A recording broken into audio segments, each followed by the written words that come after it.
Crime patrols के और भी दिलचस्प कहानी देखने के लिए हमारे चैनल को सब्सक्राइब करें और बेल आइकॉन दबाना न भूलें।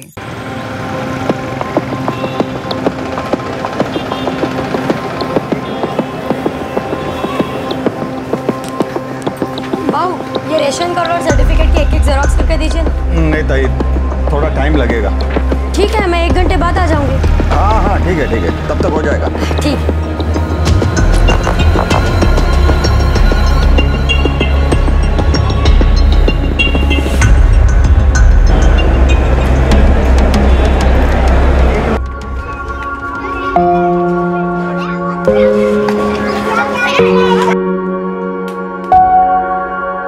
नहीं, नर्सिंग ब्यूरो, प्लेसमेंट एजेंसी नहीं, नर्सिंग ब्यूरो जो घर में नर्स प्रोवाइड करते हो। हाँ जी, ओके। नहीं, आप मोबाइल पे मुझे मैसेज कर दीजिए, मेल मत भेजिए। आराम से बा तुम्हारी चाय रख दे टेबल पे।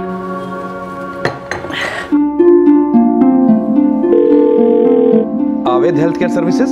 आपको फुल टाइम नर्स चाहिए? जी हाँ, फुल टाइम। मैं कुछ लोगों को शॉर्टलिस्ट करती हूँ और आपके घर भेज देती हूँ। कब तक भेज देंगी आप? बस 1 दिन दीजिए। आपका एड्रेस बताइए।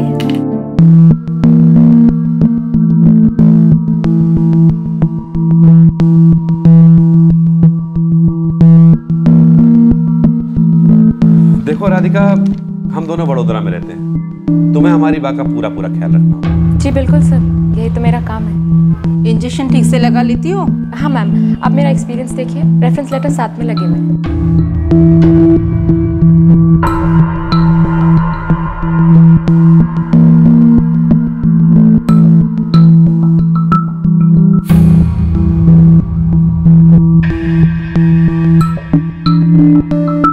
ओके, ठीक है, फिर 15,000 महीने पे तय करते हैं। लेकिन काम तुम्हें आज से ही शुरू करना होगा। हाँ मैम, मैं बस घर से अपने कपड़े ले आती। आने वाले वक्त की दस्तक कैसे सुनी जा सकती है जब चेहरे ही सच ना बयां कर रहे हैं, ना ही अपनी पहचान को लेकर और ना ही अपने असल इरादों को लेकर।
हो गया बा।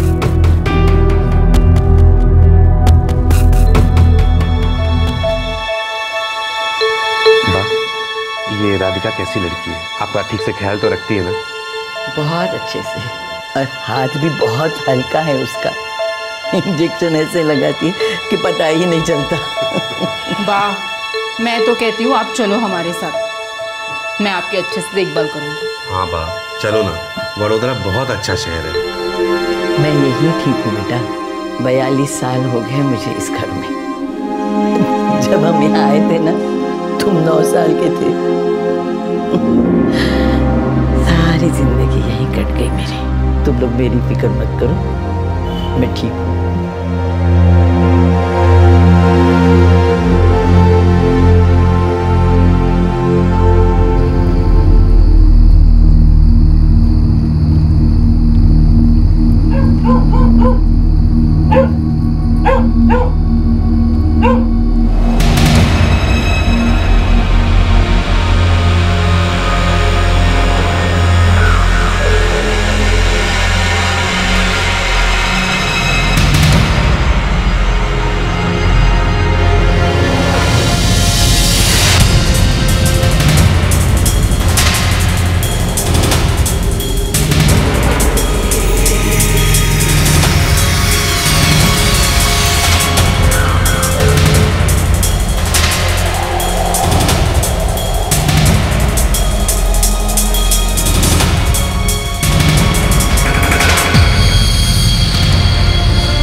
लीजिए, वो दरवाजा नहीं खोल रही है। क्यों, अंदर राधिका नहीं है क्या? पता नहीं, मैं तो 3-4 बार घंटी बजा चुकी हूँ।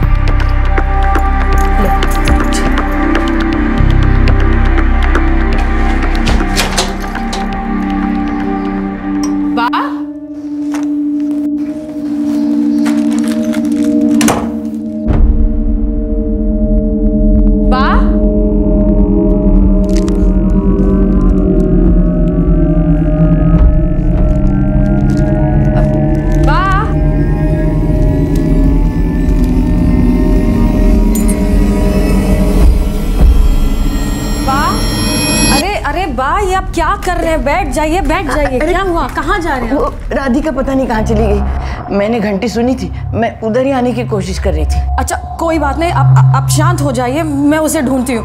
Radhika,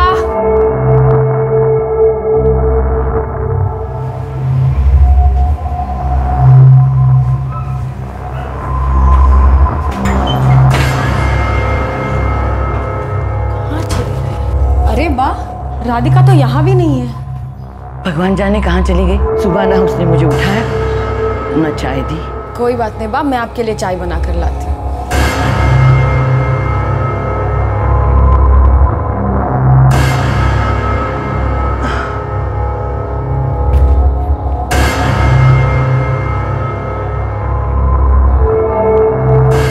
The number you have called is currently switched off.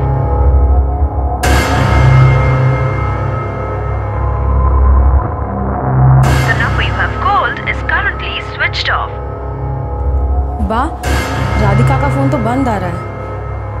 समझ में नहीं आ रहा, ये राधिका ऐसे गायब कहाँ हो गई? नर्स राधिका तांबे ने सिर्फ 6 महीने काम किया था और फिर अचानक गायब हो गई थी। उसका फोन भी बंद था। कहीं उसके साथ घर का कोई और सामान भी गायब तो नहीं हो गया था? वो बताकर नहीं गई?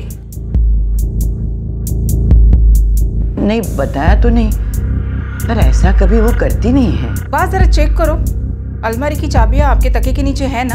अच्छा, हाँ चाबियां तो है।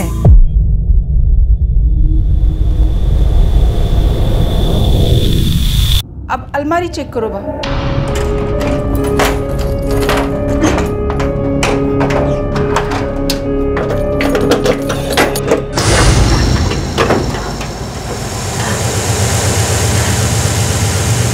स्नेहा, लॉकर में तो कुछ भी नहीं है।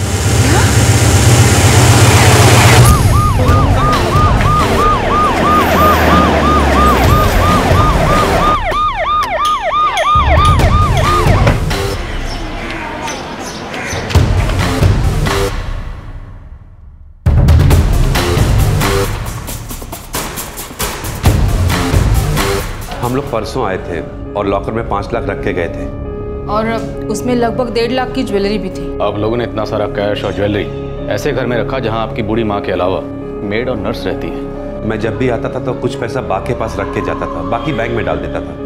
लेकिन इस बार मैं जरा जल्दी में था तो सारे पैसे यहीं रख दिए। सोचा अगली बार आऊँगा तो बैंक में डाल दूंगा। और लॉकर में कितना कैश था किसी को पता नहीं था, बा को भी नहीं। नर्स राधिका तांबे गायब है, शायद उसको पता था कि लॉकर में क्या है।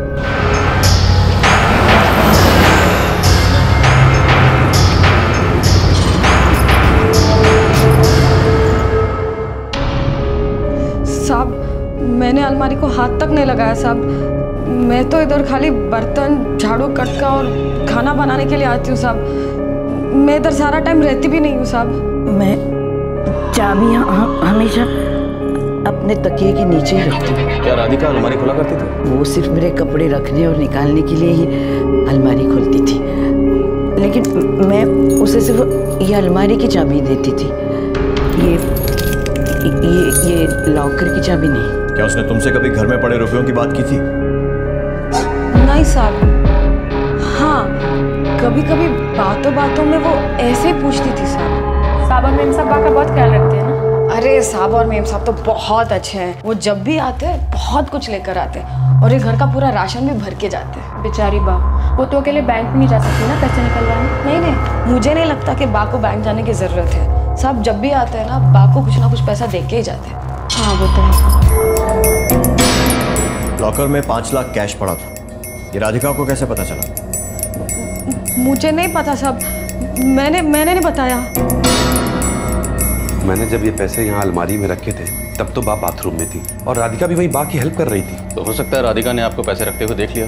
कुछ कह नहीं सकते। उसने आपके तकिए के नीचे से चाबियां निकाल कर अलमारी खोली और फिर लॉकर में से कैश और ज्वेलरी लेकर अलमारी वापस बंद की और चाबी लाकर आपके तकिए के नीचे रख दी और रफू चक्कर हो गई। इतना कुछ हुआ, आपको कुछ पता नहीं चला? हो सकता है मैं गहरी नींद में थी, मुझे कुछ सुनाई तक नहीं दिया था।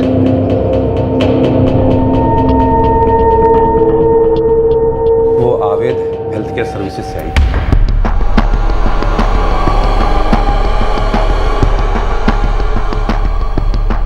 फोटो नहीं है कोई उसका? नहीं, उसने नहीं दिया। हमने उसका पर्सनली इंटरव्यू लिया था। उसके पास फोन था? हाँ था, हालांकि हमें उसे फोन करने की जरूरत ही नहीं पड़ी, वो हमेशा यहीं तो रहती थी। उसका नंबर दीजिए। अजीब बात, ना तो इनके पास कोई फोटो है ना कोई लोकल एड्रेस है, और राशन कार्ड कॉपी में जो एड्रेस दिया है वो अलीबाग का है। सर मैं इसके फोन रिकॉर्ड्स निकलवाता हूँ। और नौकरानी सविता पर भी किसी को निगरानी के लिए तैनात रखो। हो सकता है वो भी इसमें शामिल हो, आखिरकार इस घर में 3 साल से काम कर रही हो। सर मुझे लगता है हमें एक बार आवेद हेल्थ केयर सर्विसेज में जाकर भी पूछताछ करनी चाहिए। सर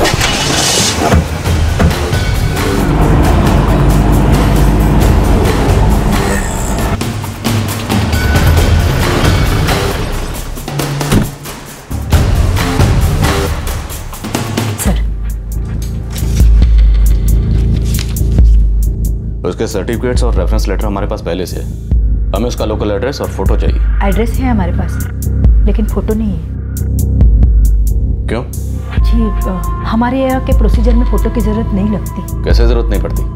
आपके पास फोटो होना चाहिए। एनीवेज, उसका लोकल एड्रेस दीजिए।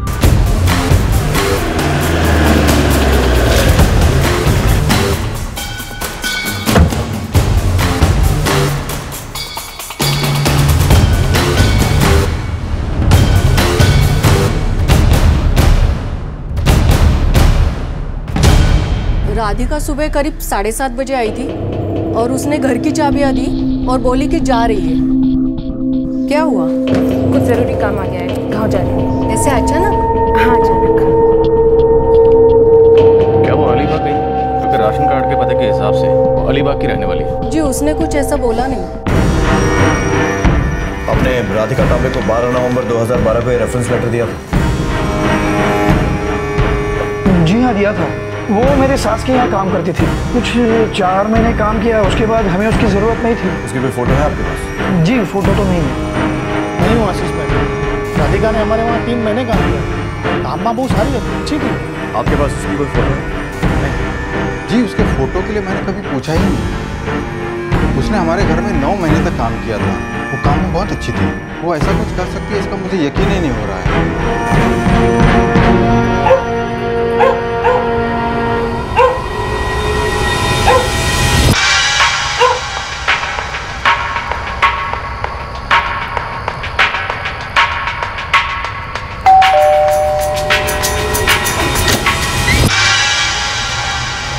दीदी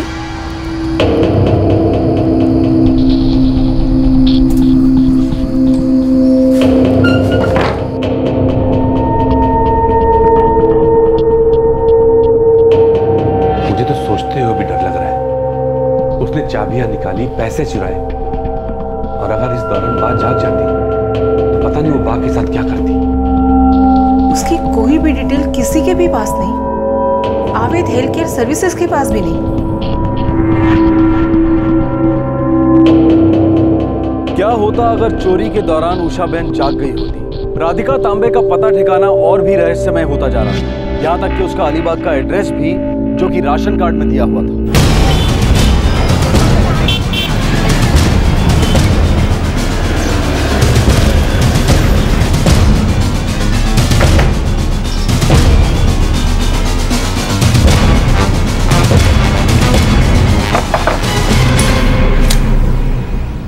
जी राधिका तांबे तीते ना वो तो कब की यहाँ से चली गई? कब के मतलब? करीब 2-2.5 साल हो गए। कहाँ शिफ्ट हुई है? उसके पति और बच्चे के साथ पुणे में शिफ्ट हो गई। सर राशन कार्ड में दिया हुआ एड्रेस या तो बहुत पुराना है या फर्जी है। राधिका तांबे के कॉल रिकॉर्ड्स भी मिल गए। 13 अगस्त से उसका फ़ोन बंद। मतलब वो इसकी तैयारी बहुत पहले से कर रही थी। सर इसका ट्रैक रिकॉर्ड एकदम साफ है, लेकिन हाँ, जिन भी घरों में इसने पहले काम किया है वहाँ पर बुजुर्ग लोग अकेले नहीं रहते थे, परिवार के लोग साथ में रहते थे। और उस मेड सविता पर 2 कांस्टेबल्स लगातार निगरानी रखे हुए हैं।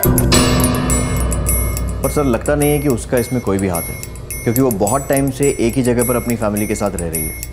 राधिका तांबे ने ऐसे कोई कॉल किया जिससे हमें कोई लीड मिल सके? सर इस बीच उसने 10 या 12 कॉल्स किए हैं, वो सारे नंबर्स हैं हमारे पास। सभी नंबर चेक करो। वो एक सर्टिफाइड नर्स है, मैं नर्स एसोसिएशन में चेक करता हूँ, हो सकता है उनके पास इसका कोई रिकॉर्ड हो।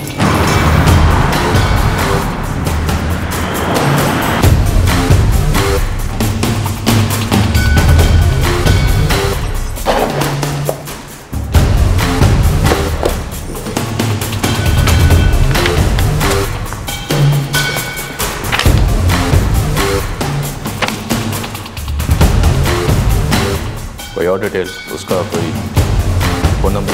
1 minute sir.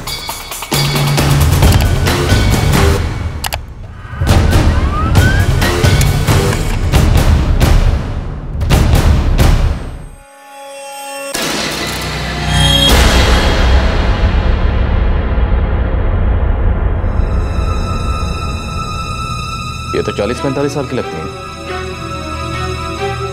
Birth of year 1973। जी, ये 3 साल पुरानी फोटो है, उसका नंबर भी है।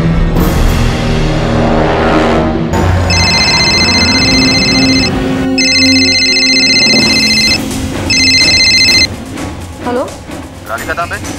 हाँ बोलते। आप नर्स हैं? वो मैं पहले नर्स का काम किया करती थी, पर अभी 2.5 साल से अपने पति और बच्चे के साथ पुणे शिफ्ट हो गई हूँ। आप कौन? मैं पीआई आंबेकर, अंधेरी पुलिस स्टेशन से। आप पहले अलीबाग में रहती थी? जी। अलीबाग में आपका एड्रेस 14/135 गोविंद नगर था। जी, लेकिन बात क्या है? आपने 8 अगस्त, 7 अगस्त और 5 अगस्त को राधिका तांबे से बात की थी। जी, लेकिन आप जो ये बता रहे हो 4445678999, ये नंबर राधिका तांबे का नहीं है, ये तो मेरी दोस्त पूजा मास्के का है। जी आप ठीक कह रहे हैं, ये राधिका तांबे का नहीं, पूजा मास्के का नंबर है। हाँ, ये पूजा मास्के का ही नंबर है। वो मेरी बचपन की दोस्त है, कुछ वक्त के लिए मेरे साथ मीरा रोड में भी रही थी। क्या हुआ है सर? अभी कहाँ है वो? अभी तो पता नहीं, मेरी पिछले 2 महीने से उससे बात नहीं हो पाई है। पर बात क्या है सर?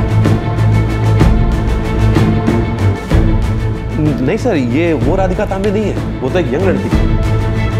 कोई 20-22 साल की होगी। जी नहीं, ये राधिका तांबे नहीं है। हाँ ना, तो उम्र में मोटा है, वो तो यंग लड़की थी। जी नहीं, ये राधिका तांबे नहीं है। राशन कार्ड, सर्टिफिकेट्स, सब कुछ फर्जी है। फर्जी नाम राधिका तांबे, जबकि असली नाम पूजा मास्के है। लेकिन हमारे पास उसकी कोई फोटो नहीं है।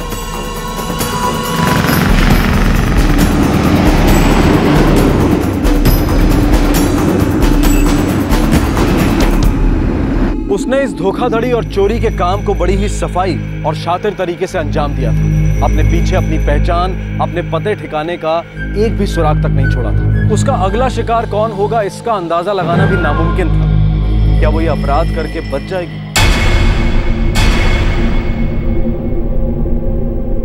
पूजा अलीबाग की नहीं, मुरुड की रहने वाली। मुरुड तो अलीबाग के पास है। क्या तुम पूजा को बचपन से जानती हो? हम दोनों बचपन में एक साथ स्कूल जाया करते थे। उसके माँ बाप की मौत एक एक्सीडेंट में हो गई तो उसे स्कूल छोड़ना पड़ा, और तब अपना और अपनी बहन जागृति का ख्याल रखने के लिए उसे काम करना पड़ा। तुम्हारे पास पूजा की कोई फोटो है? मेरे मोबाइल में ही है।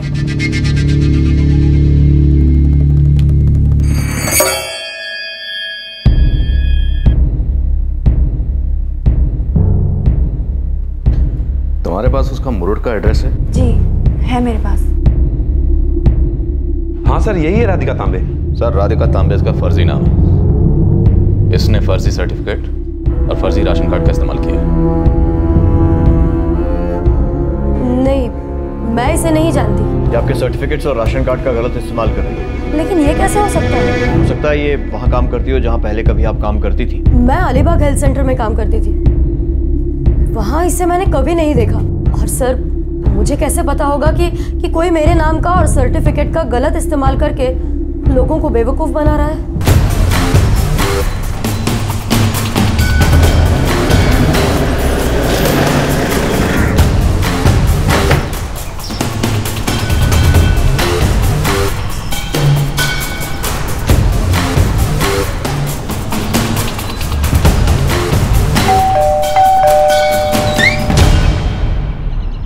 पूजा मास्के? जी वो घर पे नहीं है। तुम? जागृति मास्के। पूजा मास्के की छोटी बहन? जी। ताई 25 अगस्त की रात को आई थी और फिर अगली सुबह वापस चली गई थी। कहाँ गई? वो नहीं बताया। अरे तुम उसकी छोटी बहन हो, कुछ तो बातचीत होती होगी, तुम्हें पता तो होगा इस वक्त कहाँ है। 4 महीने में एक बार आती है और पैसे देकर वापस चली जाती है। मैं यहाँ नर्स की पढ़ाई कर रही हूँ। बड़ी बहन नकली नर्स बनकर लोगों को चूना लगा रही है और छोटी असली नर्स की पढ़ाई कर रही है। सर मैं सच कह रही हूँ। आप जो कह रहे हैं ताई ने जो कुछ भी चुराया है, मुझे कुछ नहीं पता। फोन कहाँ तुम्हारा? मेरे पास फोन नहीं है। अगर ताई को कोई बात करनी होती है तो वो बाजू की राशन की दुकान में फोन कर देती है। देखो तुम्हारी बहन पूजा बहुत बड़ी मुसीबत में फंस चुकी है। अब अगर तुमने सच नहीं बोला तो तुम भी बहुत बड़ी मुसीबत में फंस सकती हो। सर मुझे सच में नहीं पता ताई कहाँ है। जब से हमारे आई बाबा गए तब से मेरी ताई मेरा सब कुछ है। मुझे नहीं पता वो क्या कर रही है। मुझे यही लगता था कि वो एक नौकरानी का काम करती है। गणेश साहब, इस लड़की पर और इस घर पर 24 घंटे नजर रखो। हो सर।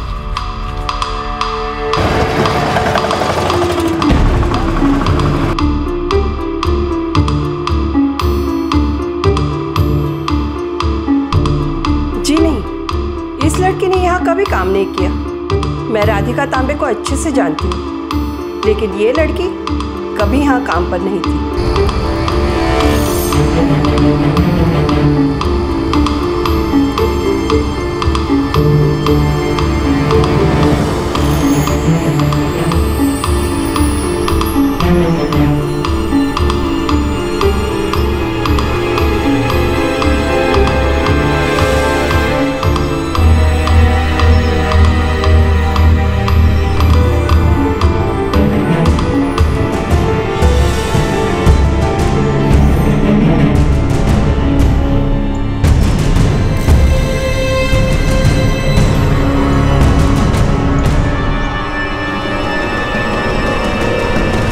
जागृति के लिए कोई फोन आया था क्या? नहीं तो क्यों? मुंबई पुलिस, अगर फोन आए तो मुझे खबर कर देना। नंबर लिख लीजिए। सर 7 दिन हो गए लेकिन उस लड़की की कोई खबर नहीं। हम उसकी बहन जागृति पर लगातार नजर रखे हुए हैं, पर लगता है वो सच में अपनी बहन के टच में नहीं है। तो उसके दोस्तों से पता करो, ये पूजा मास्के ऐसे कैसे गायब हो सकती है। हो सकता है वो किसी दूसरी स्टेट में जाकर किसी और को निशाना बनाने में लगी हो। सर मैं सभी पुलिस स्टेशन में अलर्ट भेज सकता।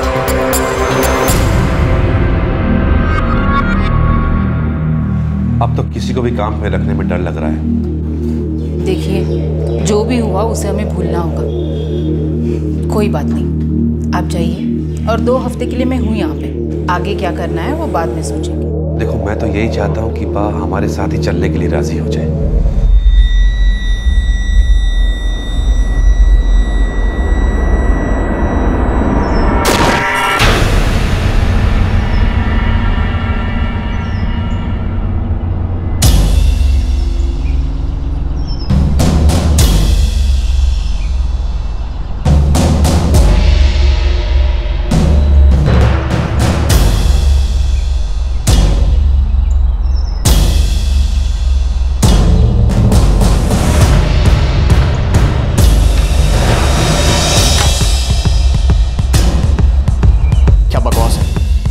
वहां थे फिर भी वो निकल कैसे गई? कल रात को 2 घंटों के लिए मैं घर के जरूरी काम से गया, शायद उसी वक्त भाग गई। तुमने पड़ोसियों से बात की? किसी को कुछ पता नहीं, मतलब किराए पे रहती थी। गणेश वो एक ही तो लीड थी हमारी।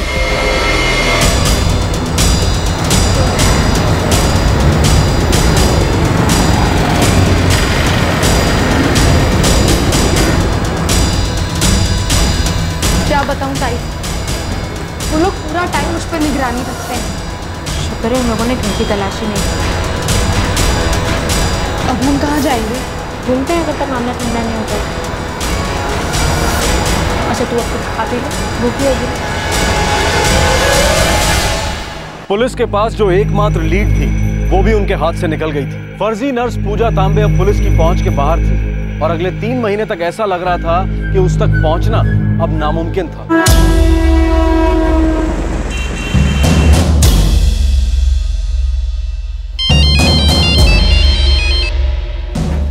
हेलो सर, मैं अर्चना दामले बोल रही हूँ। हाँ जी बोलिए। सर मैं पूजा मास्के की दोस्त पूजा, जिसे आप ढूंढ रहे थे। हाँ हाँ बोलिए।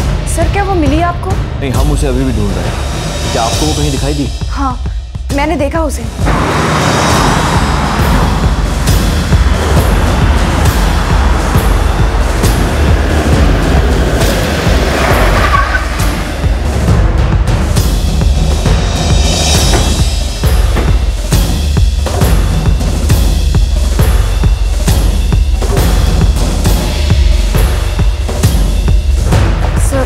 ये वाला घर।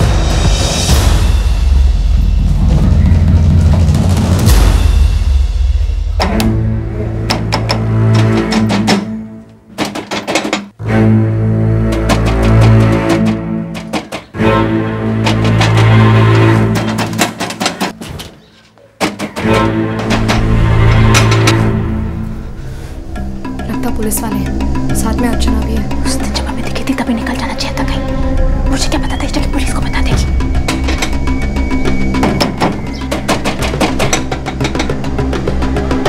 एक काम करो, पीछे जाओ, हो सकता है दरवाजा हो पीछे।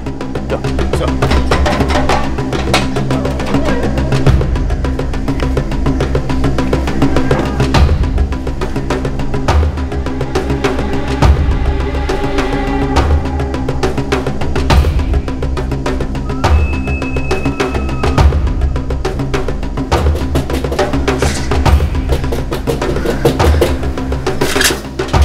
ताई, वो लोग यहाँ पर भी हैं।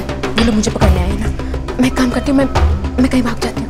तू चुपचाप जाओ, दरवाजा खोल जा जल्दी। रुको, छोड़ो दरवाजा।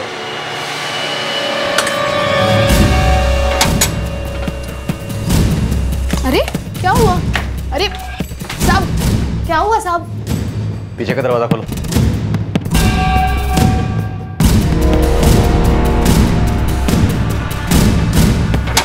हमारी बहन कहाँ है?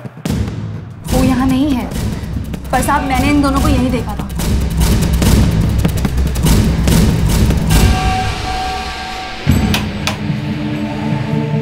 देखो जागृति, सच सच बोलो, तुम्हारी बहन पूजा कहाँ है, वरना बहुत बुरा होगा। वो यहाँ नहीं है, मैं यहाँ अकेली ही रहती हूँ। झूठ मत बोलो।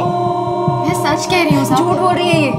जब मैंने इन दोनों को मार्केट में देखा था, मैंने पीछा किया था इनका साहब, और ये दोनों इसी घर में घुसी थी।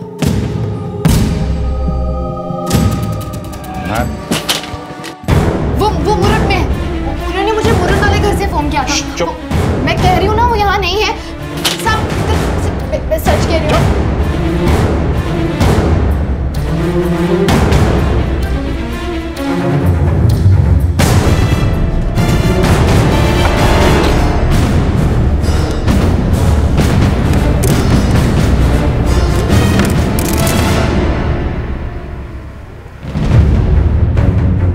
सर यही है वो।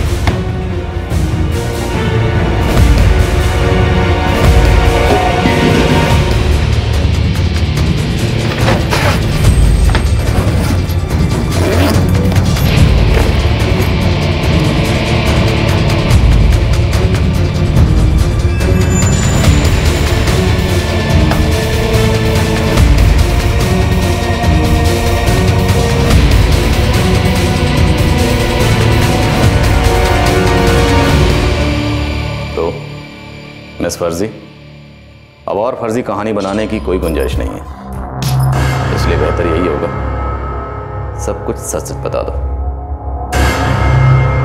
ये रेशन कार्ड और सर्टिफिकेट की एक जेरॉक्स करके दीजिए। थोड़ा टाइम लगेगा। ठीक है, मैं 1 घंटे के बाद आती हूँ।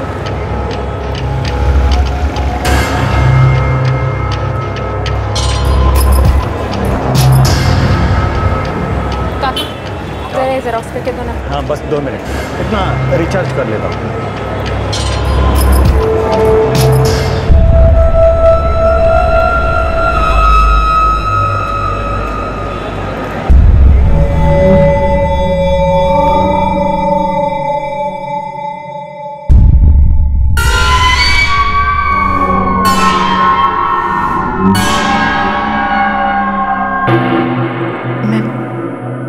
विभाग में नौकरानी का काम करती थी, घरों में झाड़ू घट का बर्तन वगैरह। कमाई पूरी नहीं होती थी सब, काम करते करते लोगों को दवा देना, उनका ख्याल रखना, ये सब आ गया था मुझे। जब वो सर्टिफिकेट देखा तो लगा कि इससे मुझे कुछ अच्छा काम मिल सकता है, कुछ अच्छे पैसे मिल सकते हैं।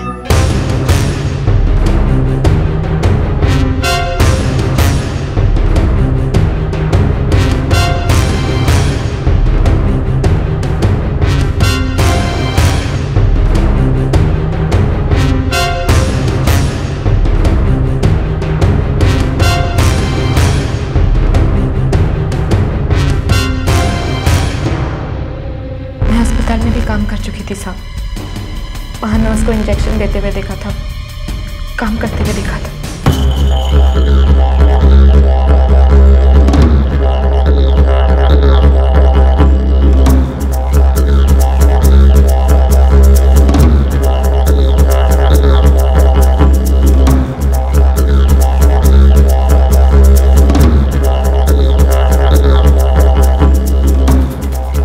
पहचान बदल कर काम करने के बारे में सोचा? शुरू से ही तुम्हारा इरादा अमीर घरों को लूटने का था? हाँ साहब, मैं अपनी बहन को पढ़ाना चाहती थी। जितना कमाती थी वो हम दोनों के लिए काफी नहीं था। तुमने एक बूढ़ी औरत का घर लूटा है, एक ऐसा घर जिसे तुम्हारा और तुम्हारी बहन का पेट पल रहा था। अच्छी खासी तनख्वाह दे रहे थे वो लोग तुम्हें। लेकिन साहब, इस शहर में पैसे पूरे ही नहीं पड़ते थे। जितना कमाती थी वो मेरे लिए ही काफी नहीं था, फिर बहन को भी पैसे भेजने पड़ते थे। तुम अपने बुरे हालात का जितना चाहे रोना रो सकती है, लेकिन सच्चाई यह है कि तुम एक चोर हो जिसने मौका मिलते ही हाथ साफ कर दिया।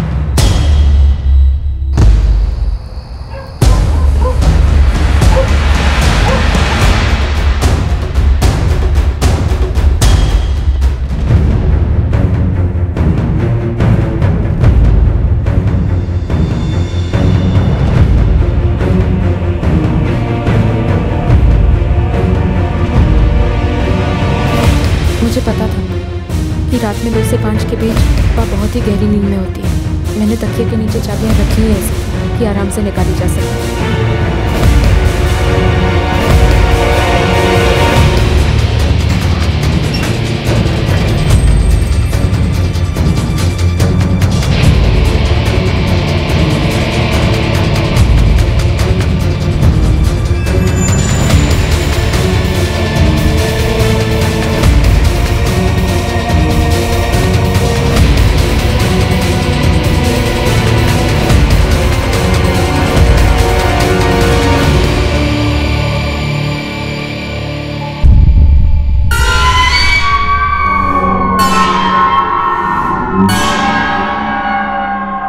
देवा शपथ साहब, मैं ये पैसे सिर्फ और सिर्फ अपनी बहन की पढ़ाई लिखाई में लगाने वाली थी।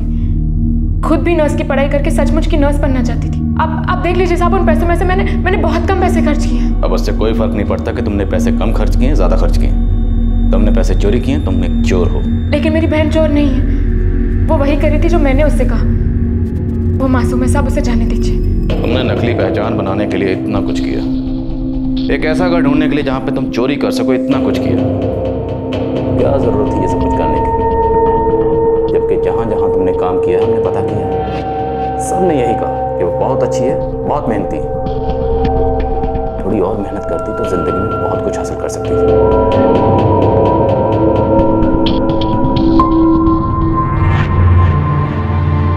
पुलिस ने लड़की की पहचान और उससे मिली ज्वेलरी की पहचान करने के लिए बुलाया था। उसका असली नाम पूजा मास्के है। बड़ी शातिर निकली, हम सबको कितने आसानी से बेवकूफ बना गई। सिर्फ हमें नहीं स्नेहा, कई और लोगों को भी। जो भी हो, लेकिन जब तक यहाँ थी बहुत अच्छे से काम करती थी, मेरा ख्याल रखती थी। उसे ये सब करने की क्या जरूरत थी?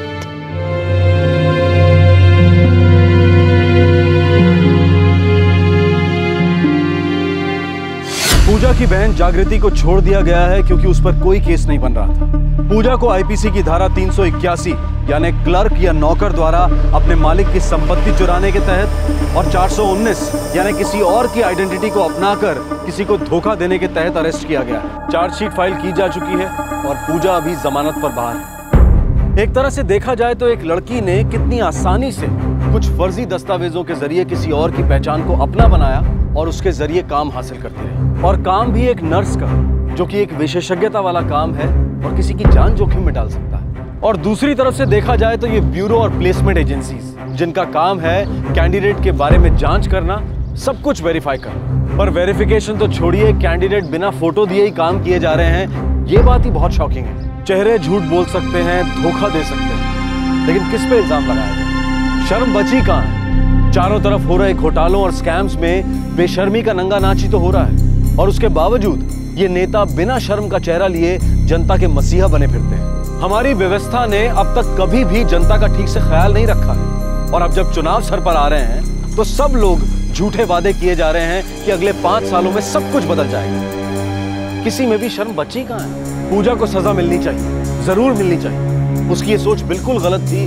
कि अपराध करके बचा जा सकता है। जुर्म कभी फायदेमंद साबित नहीं होता, क्राइम नेवर पेस, और एक आम नागरिक के लिए तो कभी नहीं होता, कभी भी नहीं। सच तो यह है कि पूजा एक होनहार जवान लड़की है। वो अपने नाम पर ही मेहनत करके बहुत कुछ हासिल कर सकती थी। उसे फर्जी पहचान अपनाने की कोई जरूरत नहीं। हमारे आज के एपिसोड की दूसरी कहानी। जल्दी चलो बेटा, स्कूल बस आने का टाइम हो गया। अच्छा, लंच पूरा खत्म करना, ठीक है?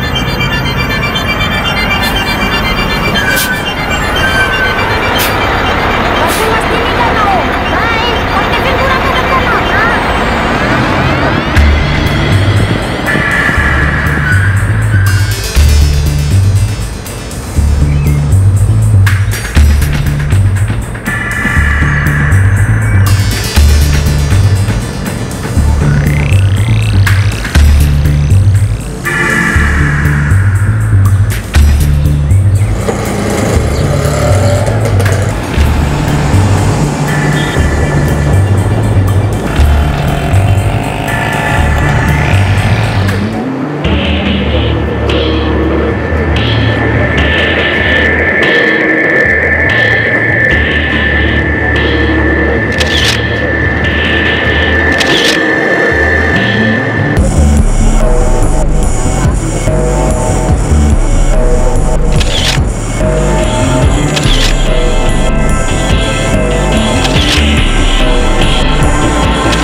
हो सकता है आराधना इस आदमी को सिर्फ जानती हो, या उसका दूर का रिश्तेदार भी तो हो सकता है। कोई औरत रोज कौन से रिश्तेदार से मिलने जाती है?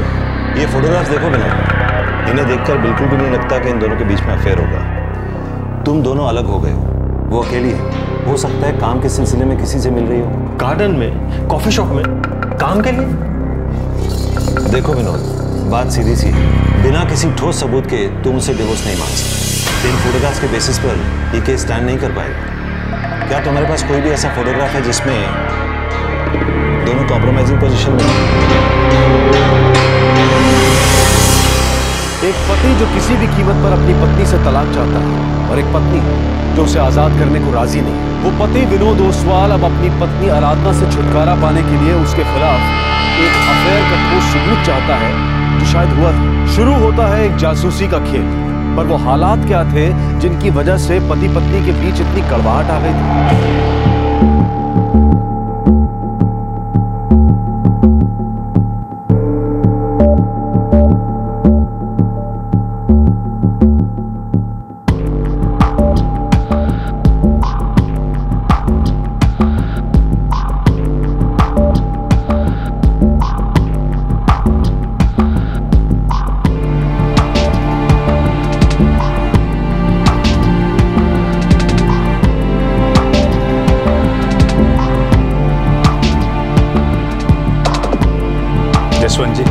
आराधना हमें पसंद है। अगर आप लोगों की तरफ से भी हाँ है तो हम चाहते हैं कि ये मंगनी जल्द से जल्द हो जाए ताकि हम लोग शादी की तैयारी शुरू कर सकें। जी हमें भी ये रिश्ता मंजूर है। मैं जल्दी ही पंडित जी से मिलकर मुहूर्त निकलवाता हूँ।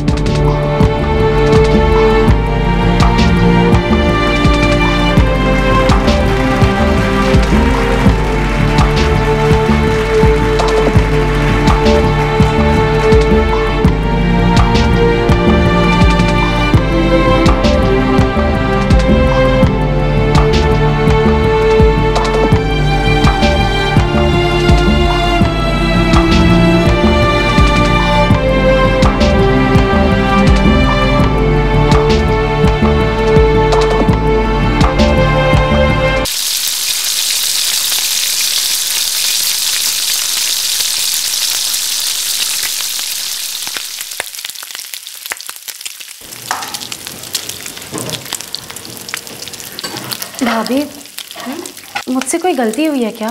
नहीं तो क्यों? आज मैंने मम्मी जी को प्रणाम किया तो उन्होंने कोई जवाब ही नहीं दिया। तो मुझसे किसी बात पे नाराज हैं क्या?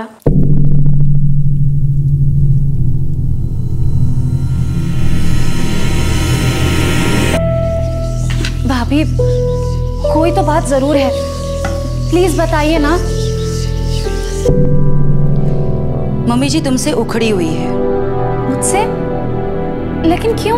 वो शादी में तुम कुछ लेके नहीं आई ना, और तुम्हारे घर वालों ने भी कुछ भी नहीं भेजा, शायद इसलिए।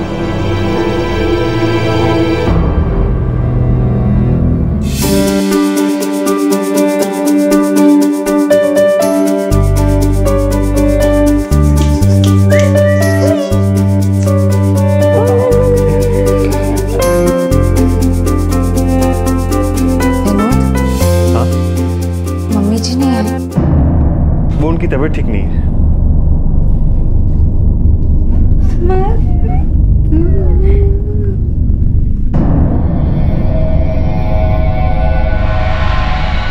बच्चा पैदा होने पर भी खाली हाथ चले आए, बधाई दी और चले गए। शगुन वगुन कुछ होता है या नहीं? क्या करूं, खुद जाके मांगू उनसे। अरे नहीं लाए तो नहीं लाए, तुम तो जानती हो देना उनकी फितरत में नहीं है। आप ही ने कहा था कि शादी में कुछ भी मत दीजिएगा। कहना पड़ता है, इसका मतलब ये तो नहीं कि सचमुच कुछ नहीं देंगे। शादी के वक्त मांग लेते ना तो अच्छा था। अब उनकी मुट्ठी आसानी से खुलने वाली नहीं है, बड़े बेशरम लोग हैं। तुम चाहती क्या हो मुझसे? उनसे कहो कुछ और नहीं, कम से कम रीति रिवाजों की तो कदर करे। अच्छा हो गए सारी बातें तुम्हें करें।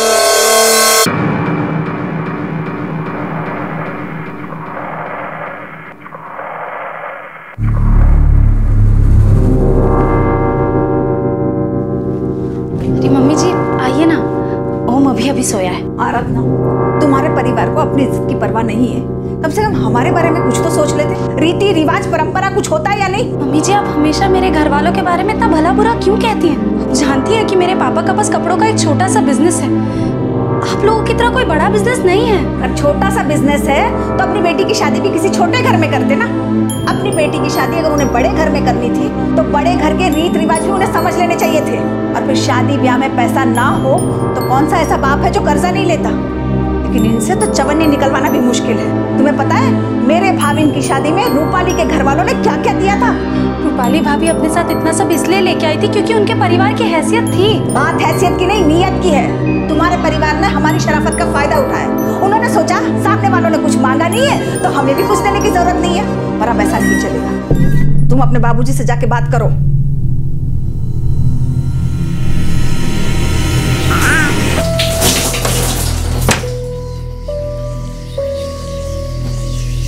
क्या हुआ? सब ठीक है? अरे अब कुछ बोलोगी भी?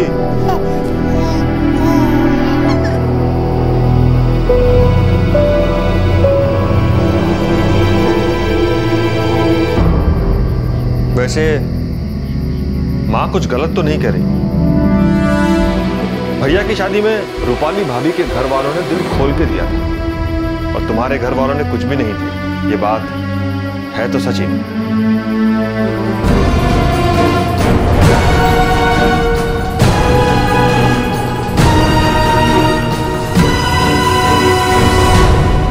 दहेज जो दिया नहीं गया था, एक परिवार जो इस बात से नाराज था और एक पत्नी जो इस सब में दिन ब दिन घुट रही थी। जैसे जैसे साल बीते मांगे बढ़ने लगी और साथ ही यातनाएं और हिंसा भी।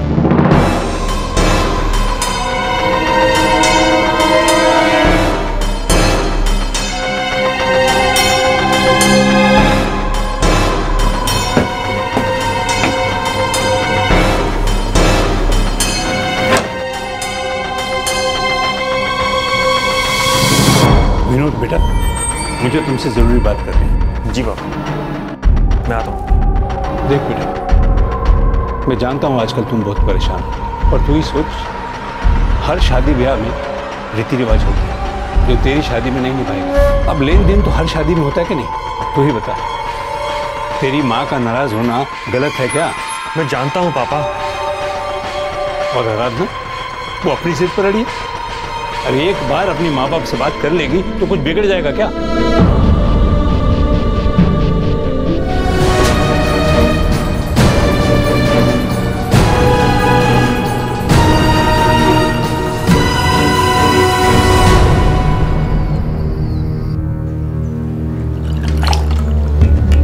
तुम अपने घर वालों से बात क्यों नहीं करती?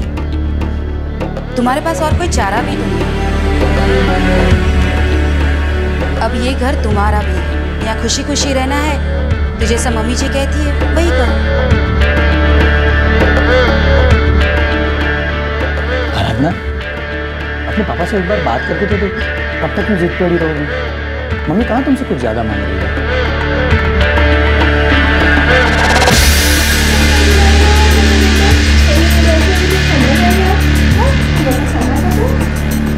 दीदी, आपकी शादी को 4 साल हो गए। 4 साल, और अब तक वो लोग आपको इस बात को लेकर तंग कर रहे हैं। हाँ श्रुति, और अब तो विनोद भी उनके साथ हो गए। दीदी चलो, मम्मी पापा से बात करते हो, सब कुछ बता देते। नहीं, मैं मम्मी पापा को परेशान नहीं करना चाहती हूँ। वापस जाके क्या बोलोगी? पता नहीं, बस मैं मम्मी पापा को तंग नहीं करूँगी।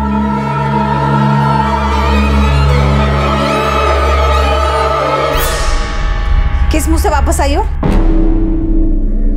ये मेरा घर है, मेरे पति का घर। ये मत भूलो कि ये घर तुम्हारे सास ससुर का भी है। यहाँ तुम्हारी मर्जी नहीं चलेगी।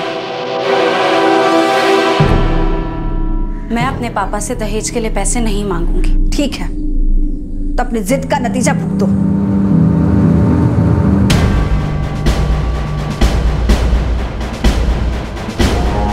क्यों नहीं बात कर सकती तू अपने पापा से? तुम्हें अपने माँ बाप से बात करनी होगी। मेरे माँ बाप ने भी तो दहेज दिया था, उसमें गलत क्या है? या तो दहेज लाओ या फिर ये सब भुगतो।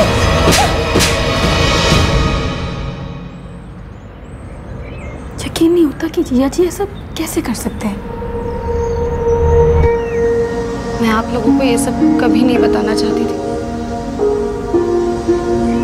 लेकिन अब और सहन नहीं हो रहा। लेकिन बेटा, वो तेरा परिवार है। एक औरत की जिम्मेदारी होती है अपने घर परिवार को जोड़ के रखे। मैं तो कहती हूँ दामाद जी से बात करो और इस मसले को सुलझाने की कोशिश करो।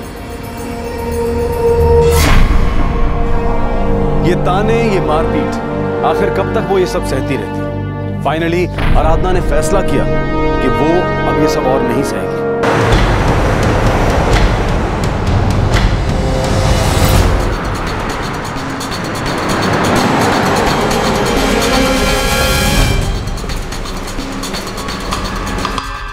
पहले तो वो लोग बस ताने मारते थे, लेकिन फिर कड़वाहट और बढ़ी और बात मारपीट तक पहुंच गई। आपके पति विनोद, वो आपका साथ नहीं देते? मेरी सास ने उन्हें भी ये यकीन दिला दिया है कि वो जो कर रही है वो बिल्कुल सही। और अब विनोद को भी ऐसा लगने लगा कि दहेज मांगने में कोई बुराई नहीं। वो मुझे मारते हैं और कहते हैं कि जाओ अपने घर से दहेज ले आओ। के साथ साथ उनके बड़े भाई भाविन ओसवाल, भाभी रूपाली ओसवाल और पिता नारायण ओसवाल, इन सब ने मिलकर मेरी जिंदगी नरक बना दी है। इनकी शिकायत ले लो, एफआईआर दर्ज करो।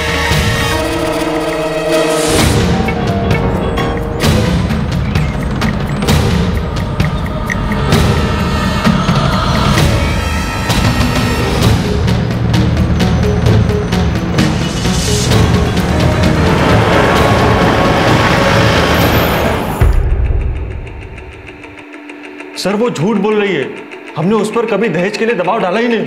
सर, हम शरीफ इज्जतदार लोग हैं, कपड़ा मार्केट में हमारा बहुत नाम है। क्या आपको लगता है कि हम ऐसी हरकत करेंगे? मेरे बेटे से शादी के 8 साल के बाद अब वो ऐसे झूठे आरोप लगा रही है। साफ पता चल रहा है सारा परिवार झूठा है। कोई औरत अपना घर छोड़कर अपने ससुराल वालों पे इस तरह के इल्जाम नहीं लगाती, वो भी शादी के 8 साल बाद। बात बर्दाश्त के हद से पार गई होगी, तभी वो पुलिस स्टेशन आई होगी। पर हमने कभी किसी ने उसे मारा नहीं। और दहेज, उसके बारे में कभी बात नहीं हुई? वो मम्मी जी कभी कभार बात। इतना काफी है, धन्यवाद।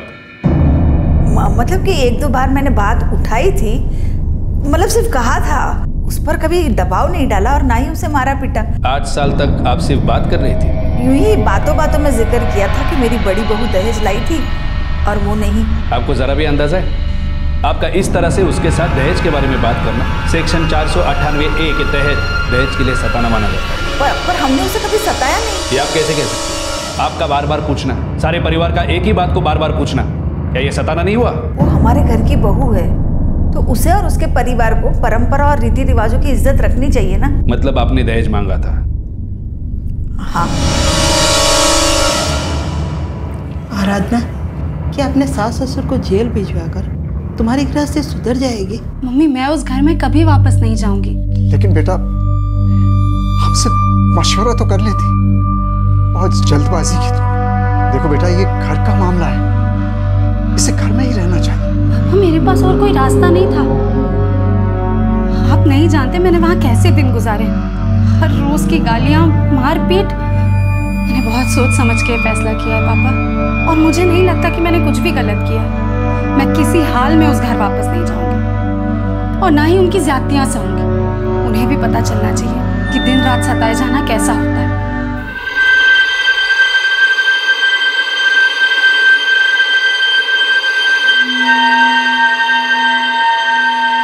हमारी इज्जत तो मिट्टी में मिली गई है, साथ में हमारी गिरफ्तारी की खबर भी फैल गई है मार्केट में। किसी को मुंह दिखाने के काबिल नहीं रहे हम लोग। सोचा नहीं था कि बहू बात को इतना आगे ले जाएगी।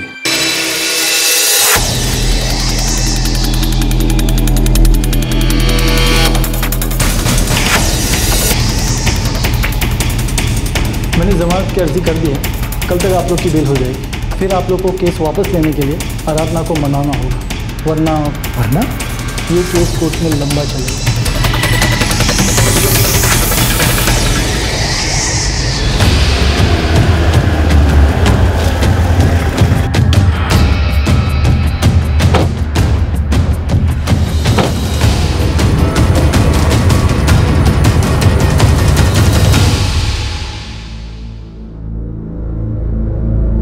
हमें किसी भी तरह से उसे बहला फुसला कर ये केस वापस लेने के लिए मनाना होगा। उसकी हिम्मत तो देखो, अब उसके सामने जाके नाक रगड़े क्या हम? अरे मम्मी, दिमाग थोड़ा ठंडा रखो।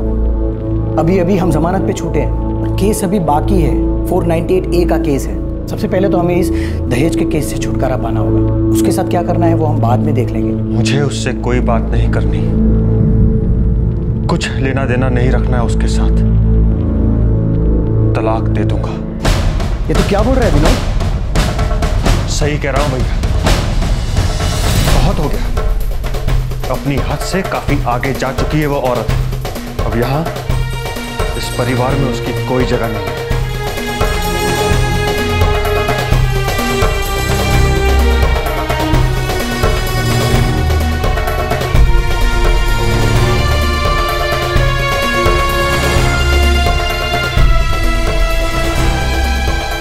विनोद ने डाइवोर्स पेपर भेजा।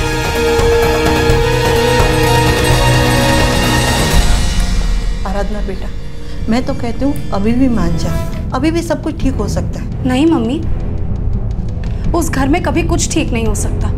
मैं ना तो वहां वापस जाऊंगी और ना ही उसे तलाक दूंगी। इतनी आसानी से वो मुझसे पीछा नहीं छुड़ा सकता।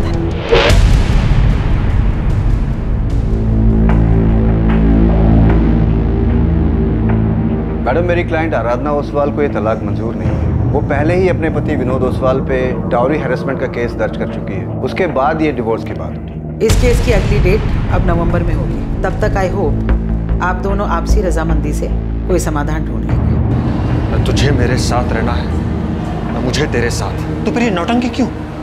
दे देना तलाक। नहीं आसानी से पीछा छोड़ो ताकि तुम झट से दूसरी शादी करो। ना तो मैं दूसरी शादी करूंगी और ना ही तुम्हें करने दूंगी विनोद।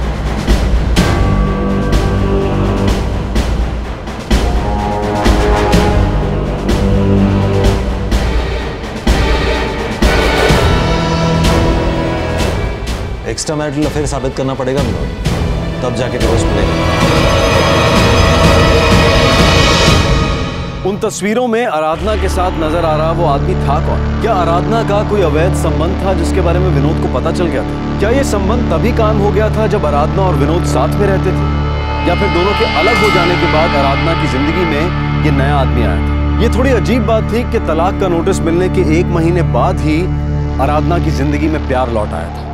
मम्मी, हम कब घर जाएंगे और कब पापा से मिलेंगे? पता नहीं हो, थोड़ा वक्त लगेगा, या फिर शायद हम कभी वापस वहां नहीं जाएंगे। पर मैं हूं ना, तुम्हारी मम्मी और पापा दोनों।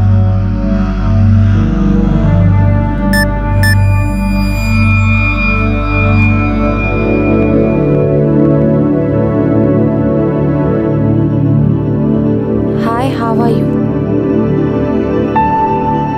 Bye mamma.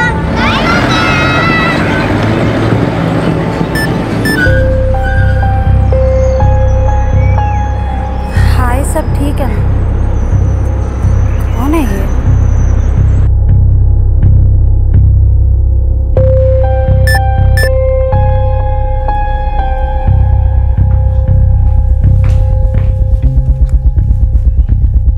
Hope things are all right. Sorry, मैं आपको नहीं जानती। मेरे मोबाइल में आपका नंबर स्टोर्ड नहीं है।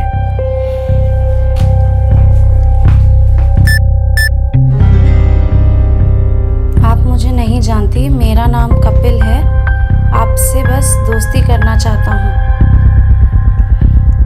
मैं आपसे क्यों दोस्ती करूँगी और आप मुझे कैसे जानते हैं? मैं आपको नहीं जानता, चलो एक दूसरे को जान लेते हैं। मैं अजनबियों से बात नहीं करती।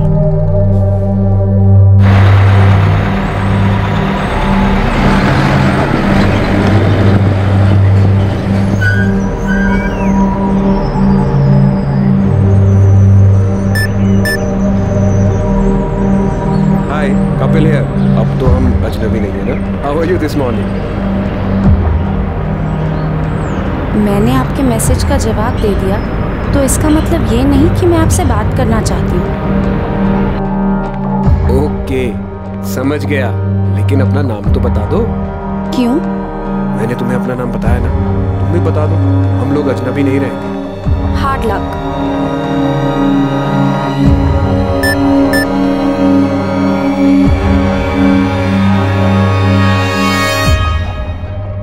हो सकता है गोल्डन चांस हो।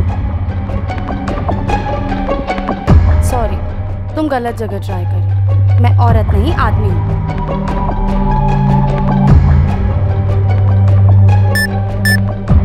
मैं 100% बता सकता हूँ कि आप आदमी नहीं हो। आपके मैसेज साफ कहते हैं कि आप न सिर्फ एक औरत हो, बल्कि बहुत खूबसूरत भी हो, जैसी आप प्रोफाइल पिक्चर में नजर आती हो, उससे भी ज्यादा। बता भी दो कि आपका नाम क्या है। आराधना। Let's meet. क्यों?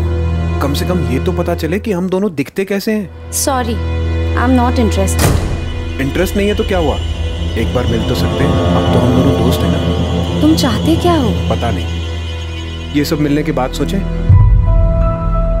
कल हैंग आउट में MG रोड के पास, मैं जानता हूँ तुम आओगी।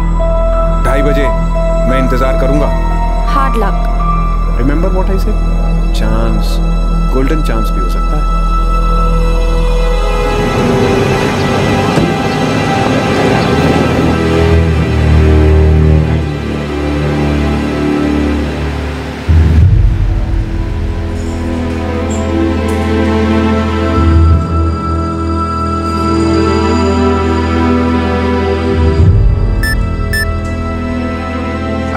राइट साइड की दूसरी टेबल पर हूँ।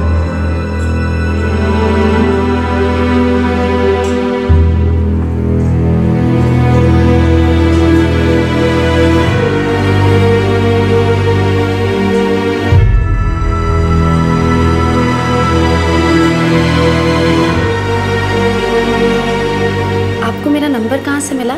दोस्ती करनी थी, सो ढूंढ लिया। वैसे आप करते क्या हैं? मैं राइटर हूँ। क्या लिखते हैं? फिक्शन, कहानियाँ। वैसे आपसे मिलके बहुत अच्छा लग रहा है। एक्चुअली अब मुझे चलना चाहिए। Thanks a lot for the coffee. कल फिर मिलोगी?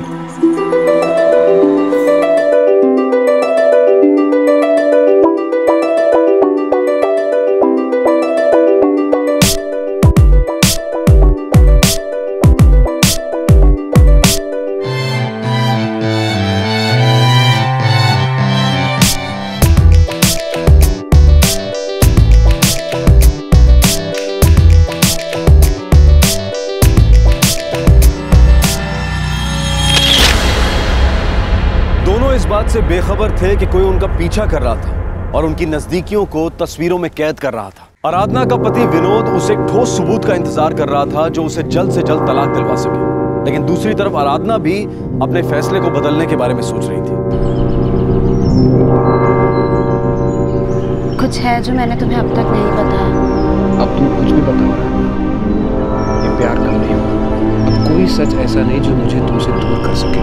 ऐसा कुछ भी नहीं जो मुझे तुमसे शादी करने से रोके। बोलो ना आराधना, मुझे कोई फर्क नहीं पड़ेगा। कपिल मेरा एक 8 साल का बेटा है। मेरे पति मुझे तलाक देना चाहते हैं। मैं चाहती थी कि तुम्हें सब सच सच बता दूं ताकि कल को तुम्हें ऐसा ना लगे कि मैंने तुम्हें चीट किया है। मैं भी तुम्हारी तरह शादीशुदा हूँ। मैंने पहले तुमसे ये बात नहीं बताई। मैं डर रहा था। मैं अपनी बीवी से अलग हो चुका हूँ। हमारी एक बेटी है, वो लखनऊ में रहती है। मैं अपनी बीवी से डिवोर्स लेने वाला हूँ। हम दोनों एक ही कश्ती में सवार हैं। हम दोनों मिलकर सारी मुश्किलों का सामना कर लेंगे।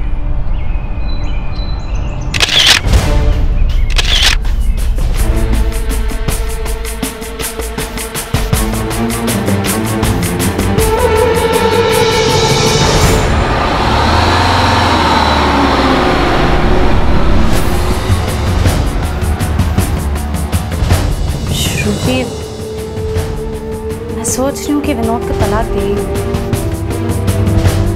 हाँ दीदी, मैं भी यही चाहती हूँ। क्या फायदा अपने आप को इतना परेशान करने का। अब मैं कोर्ट की अगली हियरिंग में कह दूंगी कि मैंने अपना फैसला बदल लिया।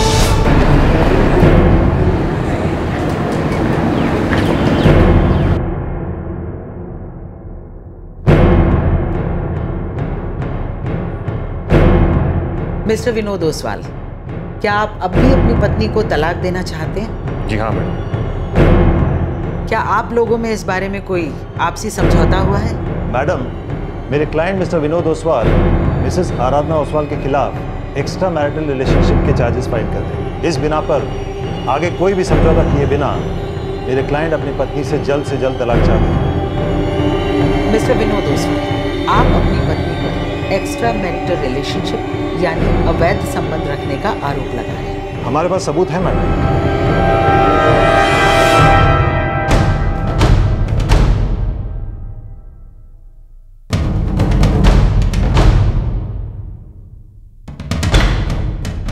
मैडम, मेरे क्लाइंट के खिलाफ ये सभी आरोप झूठे हैं। आपके क्लाइंट के एक आदमी के साथ ये कुछ फोटोग्राफ्स हैं। हमने ये फोटोग्राफ्स अभी देखे नहीं है मैडम।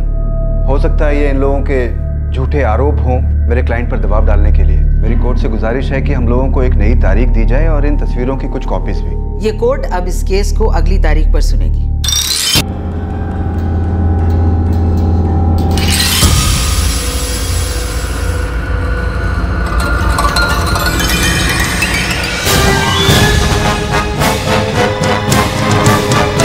आपने मुझे इस बारे में पहले कुछ बताया क्यों नहीं? ये सब कुछ डिवोर्स पिटीशन फाइल होने के बहुत बाद हुआ।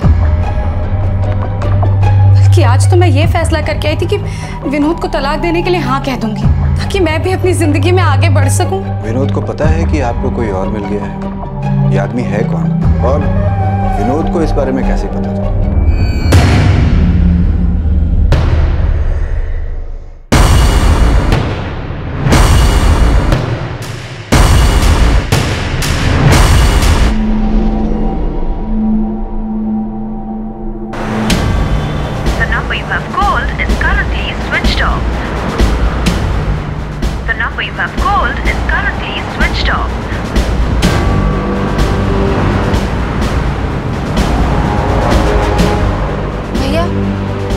MG रोड पुलिस स्टेशन में। अब मुझे समझ आ रहा है कि ये सब मुझे फंसाने के लिए किया गया। मैं हैरान थी कि उसे मेरा नंबर कहाँ से मिला, लेकिन मैं जज्बाती हो गई थी। शायद एक रिश्ते की निराशा ने एक नए रिश्ते की उम्मीद बढ़ा दी थी। पर अब समझ में आ रहा है कि मुझ पर सिर्फ नजर रखी जा रही थी। मुझे पूरा यकीन है कि वो कपिल भी इस सब में शामिल था। ये सब उस विनोद की घटिया चाल है। वो मुझे बदनाम करके मुझसे तलाक लेना चाहता है। आपके पास कपिल का एड्रेस है? जी हाँ, कोथरूड में रहता है, राइटर है।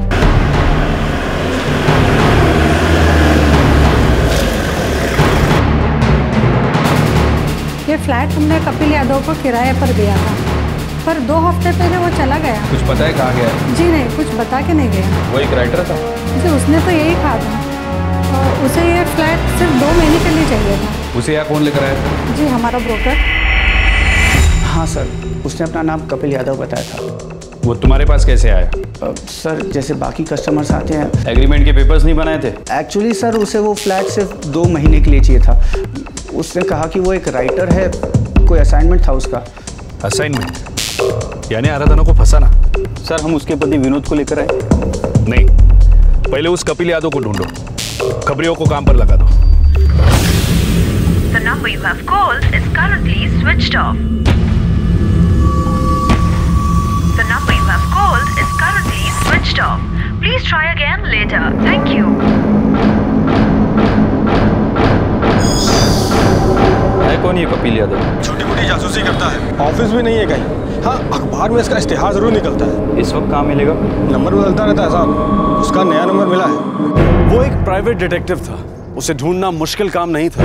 उसे काम की तलाश रहती थी, काम मिला, उसने कर दिया। उसके लिए ये सिर्फ एक असाइनमेंट था।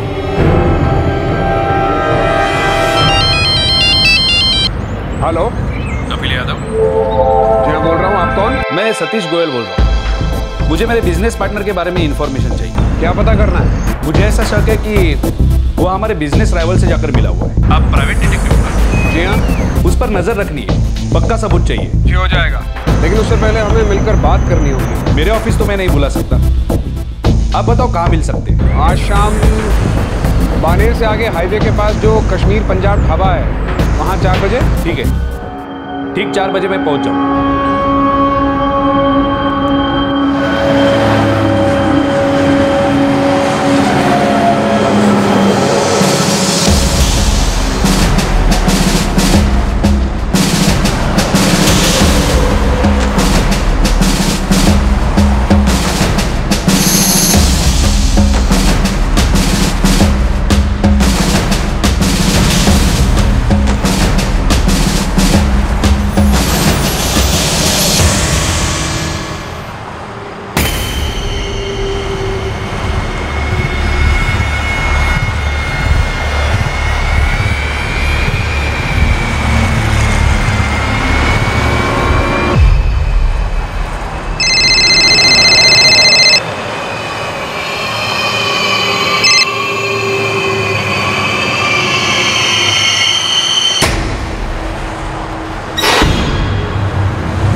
तुझे आराधना ओसवाल को फंसाने का काम मिला था। चल बोल। सर, मैं प्राइवेट डिटेक्टिव हूँ। मैं अपना काम कर रहा था। जो किया वो काम था या कांड? सर, मुझे विनोद ओसवाल ने इस काम को करने के पैसे दिए थे।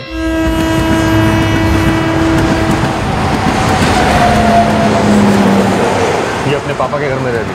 आपको शक है कि इनका किसी से अफेयर चल रहा है? मुझे तलाक चाहिए और वजह चाहे जो भी हो, और मैं वजह ढूंढ के रहूंगा, क्योंकि ये मुझे तलाक देने को तैयार नहीं है।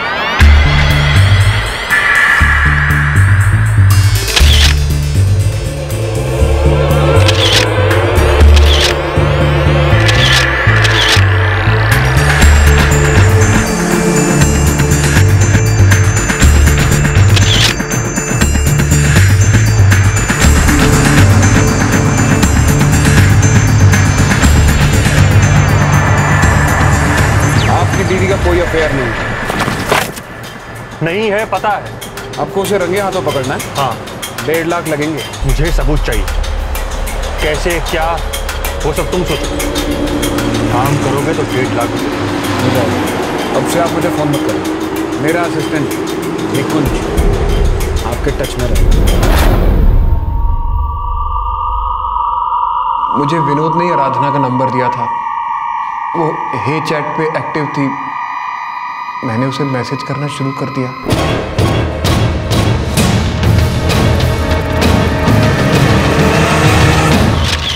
यहाँ तो आराधना को फंसा रहा था और वहां तेरा असिस्टेंट निकुंज तुम दोनों के फोटोग्राफ्स ले रहा था।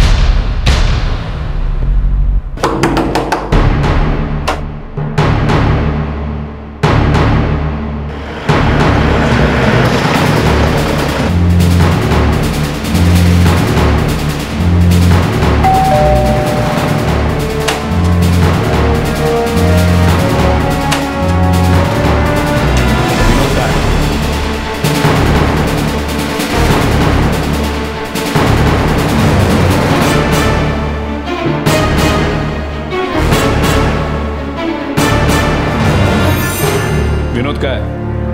सर वो किसी काम से शहर से बाहर गया होगा। कहाँ? बता के तो गया होगा। वो भोपाल गया। उसका फोन क्यों बंद है? पता नहीं सर, हो सकता है नेटवर्क एरिया से बाहर हो। तुम दोनों सादे कपड़े में यार नजर रखो, घर वालों को पता है वो कहाँ गया है।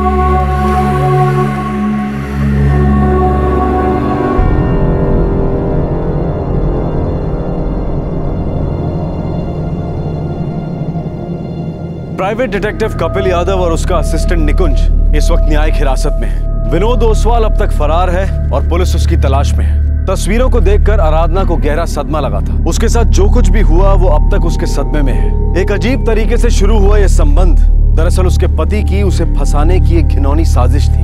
विनोद और उसके परिवार के खिलाफ दहेज प्रताड़न का केस अब भी कोर्ट में चल रहा है। कितनी उम्मीदें होती हैं, कितना उत्साह होता है जब हम एक रिश्ते की तरफ आगे बढ़ते हैं, किसी से शादी करते हैं। जब दो इंसानों के रिश्ते में कड़वाहट आ जाती है तब क्या उसका अंत इतना दुखद, इतना कुटिल होना जरूरी है? अलग होना कभी खुशगवार नहीं हो सकता, लेकिन क्या अलग होने के नाम पर साजिश षड्यंत्र करके एक दूसरे को हमेशा हमेशा के लिए इस तरह तोड़ देना जरूरी है? आपसे फिर मुलाकात होगी क्राइम पेट्रोल दस्तक में एक और नए केस के साथ। तब तक अपना ख्याल रखें, सुरक्षित रहें और सबसे जरूरी सतर्क रहकर एक अच्छे नागरिक का फर्ज अदा करें। जय। क्राइम पेट्रोल के और भी दिलचस्प कहानी देखने के लिए हमारे चैनल को सब्सक्राइब करें और बेल आइकॉन दबाना न भूलें।